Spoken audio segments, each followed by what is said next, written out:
This is Real Conversations in the QC. Welcome back to Real Conversations in the QC. In this second part of our conversation, we're shifting from the medical side of sickle cell to the power of community, support, and education. From public events that raise awareness to everyday misconceptions that still need to be corrected, Yolanda and Cheryl are sharing what they want the QC to know and how you can be part of the solution.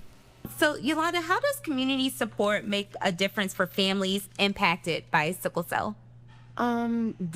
It's the education that's the biggest thing. The education is the biggest thing, and the knowing what comes with it. A little bit to support especially, I'm not saying the adults with sickle cell don't need the support, but it's the babies that are coming up when they're in school and different things. So educating our educators with the babies is the biggest thing. Is something that really needs to happen. And what are some things people may not realize about the strength and resilience of individuals living with this condition? Because sickle cell warriors are chefs, doctors, educators, physical therapists. They're everything. You would never, most sickle cell warriors, unless you've seen them under the gun during a crisis, you don't know they have sickle cell. And the first thing people say is, you don't look like you don't feel good. How you know how they feel? You know, you don't look like you're doing. A sickle cell warrior is everything. And can be anything. It definitely can take you out. It can take you out. But sickle cell warriors are just that. They're warriors. They're fighters. They get up every day and they make it happen when it can't happen. They do things that probably surprise a lot of people. Once they hear about what goes with sickle cell, then they see somebody with sickle cell, and they're like, really? Yeah, because it's not. Some of the things are chronic, but some of the things don't hold you back. One of the young men that went to school, my son, passed away from sickle cell. He played football with my son, you know, so that's the smile behind seeing sickle cell warriors, is watching a warrior do what they do best, whatever it might be. Yeah, living an everyday life. Living an everyday life. Yes. If someone was watching today and wants to donate blood, Cheryl, where should they start? I would say, of course, start with me. I'm donor recruiter for ImpactLife Blood Center. Give me a call, and I would love to educate you, get you scheduled, and hopefully get you to continue to be a blood donor. And are there any upcoming blood drives or community opportunities for people to get involved?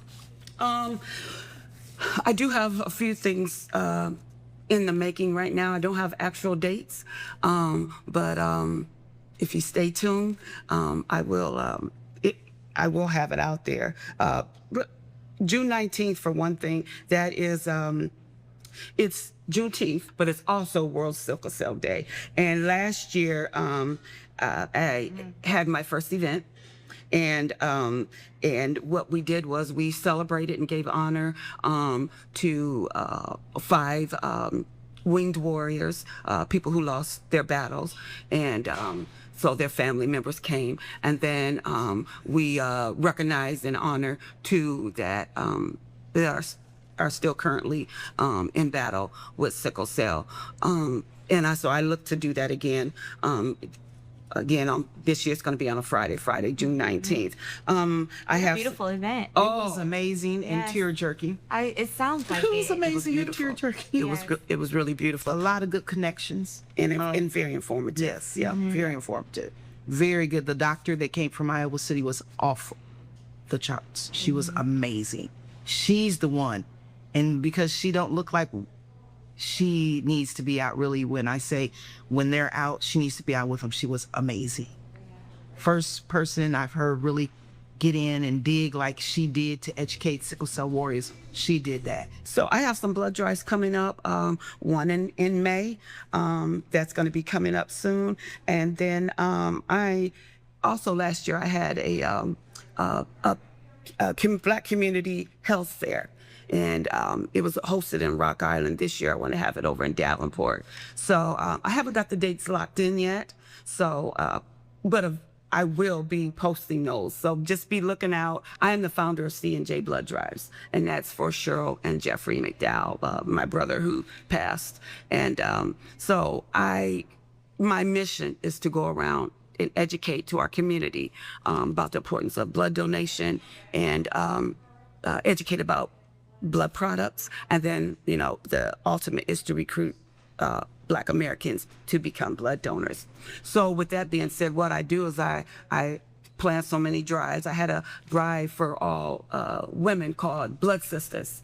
And I want to repeat that again, too. And Cheryl, for our viewers, how will they find out about these amazing events that you're putting on in future?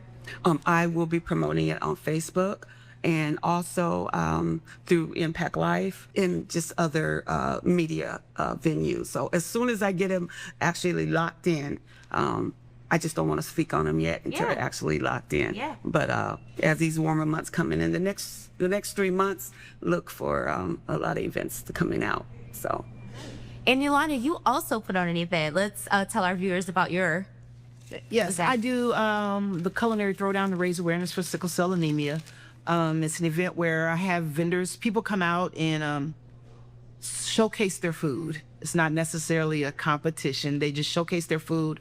Vendors come out to sell their products. I don't charge vendor fees for the event. I just ask that each vendor has information. When you walk up, that's the first thing I want people to see is some information about sickle cell anemia. Mm-hmm. I pick a celebrity chef every year to come and promote whatever they have to promote. And we spend the day celebrating sickle cell warriors, in the life of those that have gone before us with sickle cell. So it's just a day of education, a day of a lot of food and a lot of fun and a lot of love. Another beautiful event. Yes. And then your event is in September, correct? Yes, September is Sickle Cell Awareness Month. So I do it every year in September. So we're in the process of that. I will definitely have that information out soon, date and place. And on Facebook? Yes, ma'am. All righty. And I'm going to try to get it through the news media. I want it to be where people understand that we need to come out and we need to understand. Mm-hmm. Everybody needs to understand. It's not just about the Black community understanding. Everybody needs to understand. Everybody needs to know that we need support for sickle cell warriors. We need the comfort. We don't want sympathy. We want understanding. Mm-hmm. Because there's no understanding about it. When people see a child with sickle cell or an adult with sickle cell, there's no understanding. So what we need is understanding, no sympathy, and oh, we feel so sorry for you. It's understanding and education. Yeah. And so what message do you hope viewers take away from this conversation today, Yolanda? That people really takes time, like, okay, I didn't know, I haven't never heard anything about sickle cell. Let me get online, because everybody Googles everything and see what I can learn about sickle cell.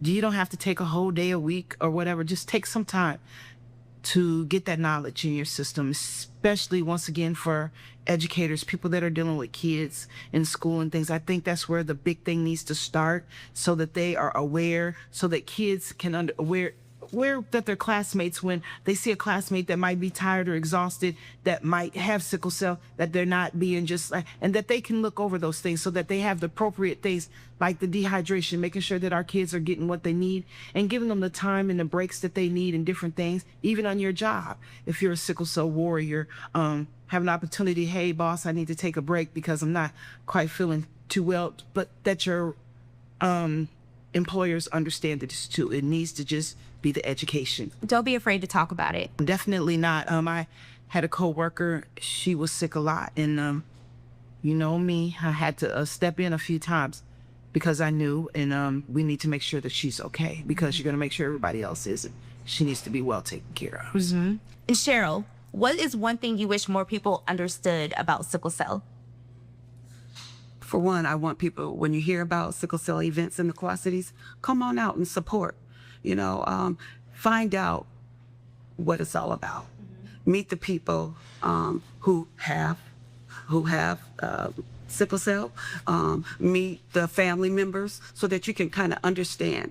Again, it goes back to when you know better, you do better. Yes. Ladies, Thank you so much for your time and all of the love that you guys put into getting sickle cell awareness messages out to our communities. You guys' work is definitely well worth it and well appreciated. So thank you so much. Well, I would just like to thank Real Conversations for having us. I appreciate it. And again, you're a tool to help us get the word out. So thank you for this Real Conversation. Yes, and I thank you as well, because it's never happened in the Quad-Cities. And so I appreciate you putting in that work to make it happen. Absolutely. Thank you. Thank you. Today's conversation comes down to this. Awareness matters, and support changes lives for people living with sickle cell. We're grateful to Yolanda and Cheryl for sharing their stories and their message to the community. On the next Real Conversations in the QC, we stay on the health beat as Tim Stinson talks on heart health. You don't want to miss it. The heart means so much more to me now, and that's what I try to get out to others. I'm like, how many times do we put our hand on our heart to feel the beat? This is who we are. This is who we are, and without this, then we're not. And so it's just so important to take care of this. Thanks for watching this episode of Real Conversations, brought to you in partnership with TNBC at the Lincoln Center. We'll see you next week.